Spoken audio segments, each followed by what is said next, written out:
and welcome to another crochet tutorial. So today I'm going to be showing you how to crochet the Celtic Weave Stitch. I've got one video tutorial on this stitch already. However, from the feedback that I've received, many crocheters asked me to redo it with yarn that was a little bit more visible, so the stitches are more pronounced. It was easier to follow along, so that's what I decided to do. If this is the first time you come across this stitch, this is a beautiful textured stitch. I've used it for several projects. So this is a cowl, and I've got also a blanket using the stitch. So the wrong side of the project looks quite different, so it's not reversible. However, it creates really nice and thick fabric that is nice for winter and autumn accessories, and of course blankets. Without further ado, let's dive in. I've also got another swatch here, which is using 5mm crochet hook and worsted weight yarn. So this is a cotton worsted weight yarn. So today I'm going to be using Yarn and Colors worsted cotton, and 5mm crochet hooks. This stitch pattern is worked over multiples of 4+2, and it is 2-row repeats. You can start the project using chains. However, I prefer to work foundation double crochet, and when I'm saying double crochet, that's in the US terms. This is treble crochet in the UK terms. So I like to start with the foundation double crochet, and the reason why is because we need to do chains and double crochet stitches to start this project, so we might as well do it at the same time. So you start with a slip knot, insert the hook in, and chain 2. So for chain, we will yarn over the hook and pull through. That's chain 1, yarn over the hook, pull through. That's 2. We will then yarn over the hook again and insert the hook into the first chain, yarn over, pull up a loop. So I've got 3 loops on the hook. We'll yarn over, pull through 1, and we just created the chain, and then yarn over, pull through 2, yarn over, pull through 2, and this is the double crochet. So we worked both of these at the same time. So again, we will yarn over the hook, insert the hook under both strands of the chain that we've just made, yarn over, pull up a loop, 3 loops on the hook, yarn over, pull through 1, that's the chain done, yarn over, pull through 2, yarn over, pull through 2. So we've got 2 of the foundation double crochet made, and you will keep on going until you have your multiple of 4+2 that you are going to be working with. Welcome back. So I've got my multiple of 4+2 of the foundation double crochet done. We will now turn the project around, and we will chain 2. The starting chain 2 at the beginning of each row does not count as a stitch, so we will then need to work a double crochet into the first stitch, like so. And now we will be working in those multiple of 4 stitches, and we will work for even rows, we will work front post double crochet stitches, and for odd rows we will work back post double crochet stitches, and this will be a repetition of row number 2 and 3, so very easy. So first we will skip the first 2 stitches and work front post double crochet stitches into the next 2. So we're going to skip this and this, stitch number 1 and 2, and work into 3 and 4, and we will be working front post double. So we will yarn over, insert the hook from front to back to front around the post, yarn over, pull up a loop, yarn over, pull through 2, yarn over, pull through 2. So when you work this stitch pattern and the front post double crochet and back post double crochet stitches, it is worth to make these stitches extra loose. So if you are a tight crocheter, I would make extra effort to make the stitches very loose, because as you start working, the fabric starts pulling in a little bit. And if you've got yarn that is not very stretchy, you will have issues with blocking it out. So work them extra loose, and the fabric tends to curl in as well. So you will allow the extra space for blocking and for evening out the stitch pattern at the end. So that was first. Now we're going to work that same into the stitch number 4, or the 4th stitch. So we've got the 2 done, and now we're going to go back and work front post double crochet stitches into the stitch number 1 and 2. And we are going to be working in front of the stitches that we've just made. Okay, so that's the first. And again, work them nice and loose. Otherwise you will struggle working into the stitches in the next row. So that's the first repeat. Now we're going to locate the next 4 stitches, which are here. So we've got 1, 2, 3, 4. You skip 1 and 2 and work into 3 and 4. Yarn over, work front post into stitch number 3, then stitch number 4, and then back to 1 and 2. So as you can see, working the stitches in this way, it starts pulling the fabric in, and the stitches are a lot shorter than your standard double crochet stitches. Then again, the next repeat, 1, 2, 3, and 4. So we skip 1 and 2, work 3 and 4,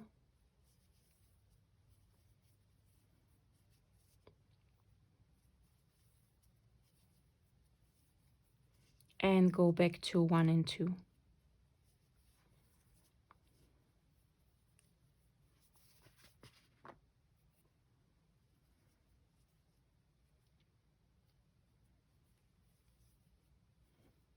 Okay, you will continue repeating the stitch pattern until the last stitch and work a double crochet in the last stitch.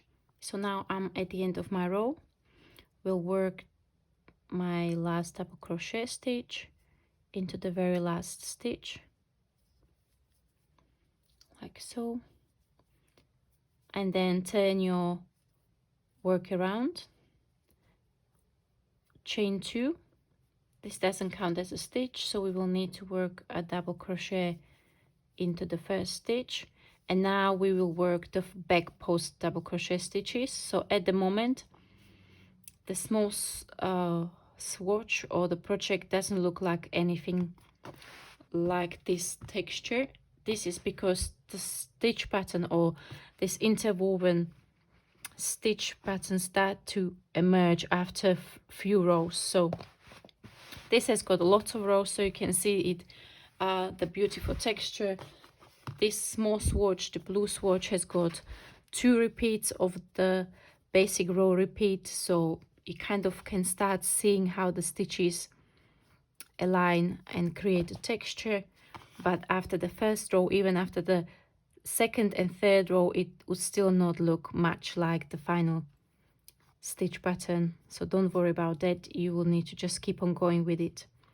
Okay, so back post double crochet stitches. So we will start the row with back post double crochet stitches into the first 2 stitches. Okay, so these are the last stitches that we worked on the row number 2. So we will start with just working back post. So we'll yarn over and work from back to front to back. Okay, again, so you will yarn over first and then insert the hook from back to front to back and work that stitch. Then you will isolate the next stitch, which is this one. So for the odd rows, it's always good to first isolate your stitch. What I like to do, I just like to put put my finger under the stitch, under the post of the stitch, so I know exactly where I'm working, because at some point in this row it can really start looking like a one big mess. So it's really good just to go to basics and isolate the stitch that you are going to work into, like so. Again, work your stitches very loose. And now this is where we start working and skipping stitches. So you will skip the next 2 stitches. So these are the ones that are kind of hidden under. So we will skipping these 2 and then work into the next 2 stitches, which are these 2. Okay. So again, I like to first isolate the stitch so I don't make a mistake where I'm working. Back post double crochet, back post into the next. And now this is the trickiest part of the whole stitch pattern, is to work into those 2 stitches that were under. Okay, so take your time with these 2, because first it's difficult to find them, and second it's even a bit harder to actually work into them. So can yarn over, find the first. This is definitely not one of those stitch patterns that just fly off the hook, at least not at the beginning, but the final texture is definitely worth that extra effort. Okay, now on to the next. So the next 2 are hidden under, so we will skip this first and work into the next 2 stitches. So these are the next 2 stitches that we are working into. Okay, so working back post there, then back post into the next. Oops, lost my yarn over there. And then find the 2 stitches that we're hiding under and work back post double crochet into those. And you will keep on going like this up to the last 3 stitches. So I have one more repeat on mine. So we're skipping the 2 stitches that were under. Work into these 2 first.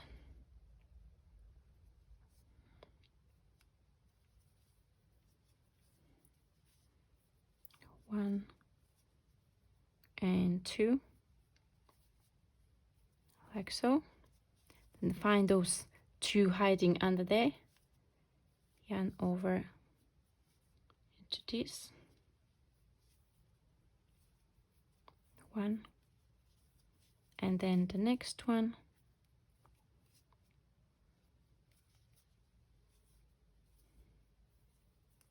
Okay, and now we've got the last 3 stitches left, so the 2 are hiding here, and then the first double crochet of the row. So we will just work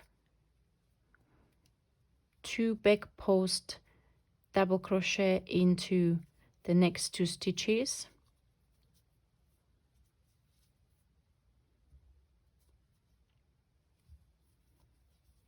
like so, and then a double crochet into the next stitch. Right, so this was row number 3, and then we will repeat row number 2 and 3. So what would you do again for the next row, which would be row number 4? You would chain 2, work double crochet into the first stitch, then skip these first 2 stitches, 1 and 2, and work into 3 and 4 front post, like so. So you know how the stitch pattern goes, and then you will go back to 1 and 2.